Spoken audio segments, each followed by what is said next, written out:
즉 요즘 시중에는 동문서답이라는 말이 있다. 문재인 정부가 동쪽을 가리키면 답은 서쪽에 있다라는 뜻으로 회자되느니 우스갯소리가 가슴에 와닿는 것은 이 때문이다. 나는 박정희를 미워하면서 젊은 시절을 보냈던 사람이다. 초등학교 시절 박정희 혁명은 어렵게 대구시의원에 당선된 아버지를 실직자 가난으로 내몰았고 대학 시절에는 총학생회 장이 당선되었다 강제. 이후 나는 대기업에서 직장 생활을 시작해 승승장구했지만 이런저런 사연으로 대한민국을 핵무장 강대국으로 만드는 데 일조하겠다는 옥의 부림을 가슴에다 맞고 해서 30대 중반에 직장을 그만두고 늦깎이로 유학을 떠났다. 핵 문제를 전공해 박사를 취득한 후 한국국방연구원에서 연구를 계속하면서 시설들과 방산업체들을 찾아볼 기회를 가졌는데 가는 곳마다 박정희 대통령이 부국 강병을 꿈꾸며 뿌려놓은 것들을 발견하고는 그분이 독재자 이기보다는 애국자라는 사실을 확인하고 그분을 정신적 멘토로 모시게. 그럼에도 나는 핵무장 자체를 주장하는 것은 보류했다. 공부를 하면서 약육강식의 색색의 속성을 알게 되었고 약자가 섣부른 시도하면 더 많은 것을 잃게 되는 것을 깨달았기 때문이다. 그래서 나는 핵무기 자체만을 제외한 핵무장 준비를 주장했고 이를 평화적 핵조 언론이라고 불렀다. 하지만 1990년대 당시에는 이런 주장마저 과격한 주장으로 매도당했던 한영구 시를 쓰면서 함께 핵 문제를 연구했던 신성택 박사와 나는 한국이 북한으로부터에 시달릴 것이 뻔한데도 왜 우리가 농축과 제철이를 포기해야 하느냐, 왜 우리는 박정희 같은 지도자를 한 번밖에 가질 수 없느냐고 한탄을 나눴다. 우리 둘의 모토는 라면을 먹고 살아도 태극기는 펄럭여야 한다 였다. 나는 네가 쓴 책을 통해 이렇게 외쳤다. S형 왜 우리는 태극기 휘날리는 항공모함을 가지면 안 됩니까? 우리는 태극마크 선명한 핵미사일이 지켜주는 나라가 될 수 없습니까? 정치인들 꼬락서니를 보니 아마도 우리 살아서는 어려울 것 같습니다. S형 우리 저승에 가서는 박정희 대통령을 만납시다. 저승 하늘에 태극마크 빛나는 핵미사일 날립시다. 저승 바다에 항공모함 띄웁시다. 저승 바다에 항공모함 띄웁시다. 저승 바다에 항공모함 띄웁시다. 가책 제목이었다. 결국 나는 강제 사직과 복직을 반복하면서 늙은 부모님에게 분하고 아내에게 말 못할 고생을 강요하는 몹쓸 남편이 되고 말았다. 앵그리 온트골 네르 그리고 박정희 세계에는 일찍부터 핵무기의 가치를 알아보고 그것을 통해 자신의 조국에 충성하면서 남달리 애국심을 발휘했던 지도자들이 있었다. 이스라엘의 벤구리온 초대 총리, 프랑스의 드골 대통령, 인도의 네로 총리 등이 그들이다. 이스라엘의 수도 텔아비브에는 벤구리온 공항이 있고 4개 부사막의 도시 베르시바에는 벤구리온 드약이 있다. 독립투사이자 건국의 아버지인 벤구리온에서 따온 명칭들이다. 이스라엘은 1948년 건국을 하자마자 이튿날 주변 아랍국들의 침략을 받았지만 벤구리온이 이끄는 이스라엘은 이 전쟁에서 승리한다. 이스라엘은 세계 각자를 떠돌거나 나치의 홀로코스트에서 살아남은 60만 명의 유태인들이 2만 제곱 km라는 손바닥만한 땅에 세운 나라였지만 정신력은 최강이었다. 이후에도 이스라엘은 3차례 걸친 아랍국들과의 전쟁에서 모두 승리했다. 1차 중동전쟁 직후부터 벤구리온은 인광석에 포함된 우라늄을 찾기 위해 네게브 사막을 뒤졌고 이후 사막 한가운데 디모나 핵연구단지를 건설하고 연구로 중수공장, 농축시설 등을 차례대로 건설해 오늘날 이스라엘을 아무도 건드리지 못하는 핵대국이 되는 기초를 닦았다. 총리직에서 물러난 후 벤구리온은 정부가 제공하는 주거시설을 사양하고 사막에 건설된 키부츠에서 농사를 지고 여생을 보내다가 1973년 8. 17세의 나이로 영면했다. 약속의 땅은 거저 주어지지 않고 거친 땅의 땅으로 일궈야 한다.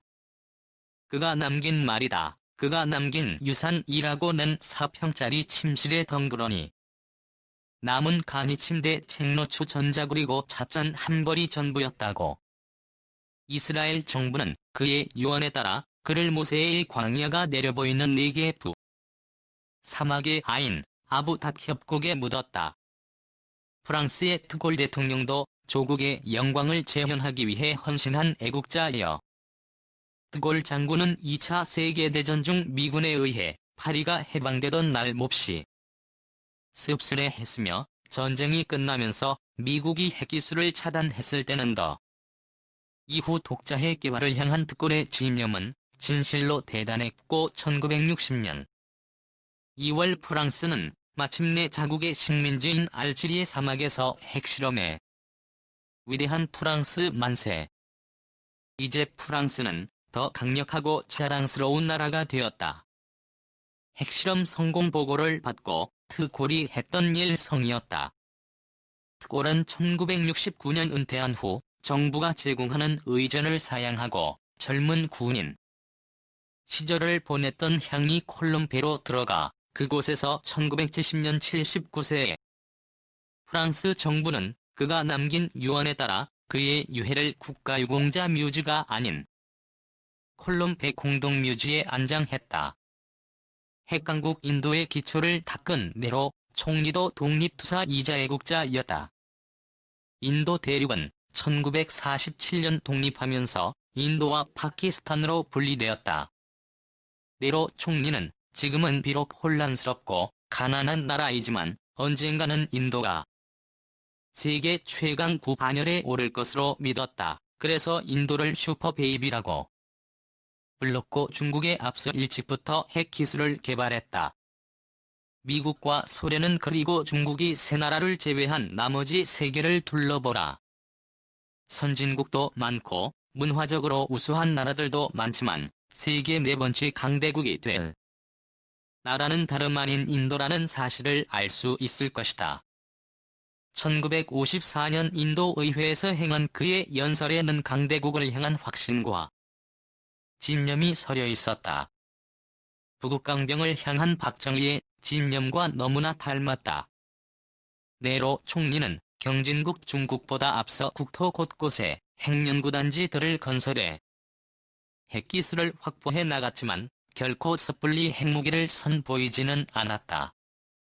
1964년 중국이 핵실험을 하여 핵보유국 일대였을 때 인도 전역에서 대응적 핵무장 요구가 분출했지만 인도는 차분히 인내했다.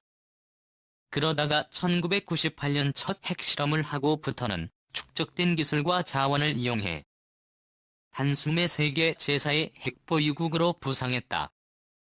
오늘날 인도는 13개의 핵연구단지의 약 30기의 각종 원자로를 운영하며 전국의 우라늄 광산 정년 시설 중 수공장 등이 산재한다.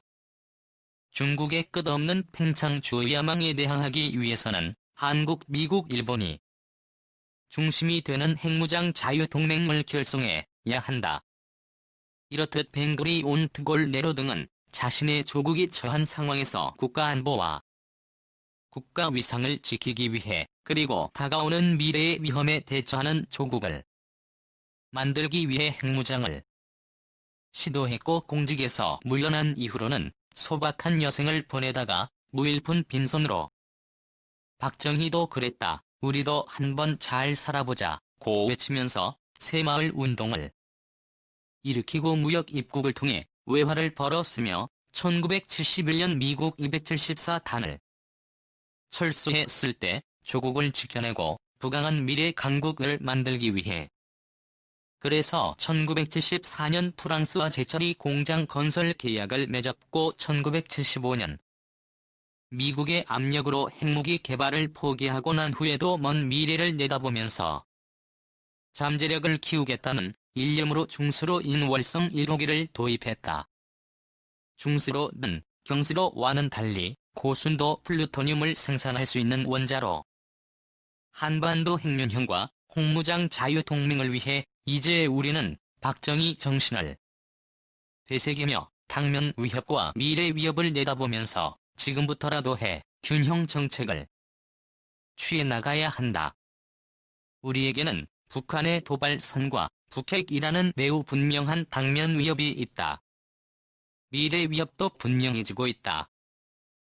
중간 그리고 미뤄간 벌어지는 신냉전이 우리에게는 엄중한 미래 위협이다.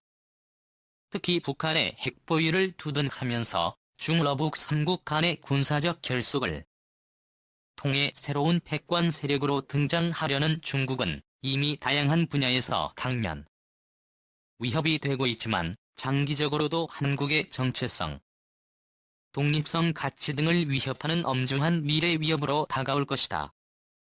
미래의 중국을 예산함에 있어서는 경제적 상호의존을 존중하고 국제 규범을 준수하는 책임 있는 일원이 될 것이라는 그로티우스적 예상도 있고 힘을 가진 나라는 반드시 힘을 휘두르게 되어 있기에 중국 역시 힘을 앞세우고 권을 추구할 것이라는 호흡수적 예상도 있다.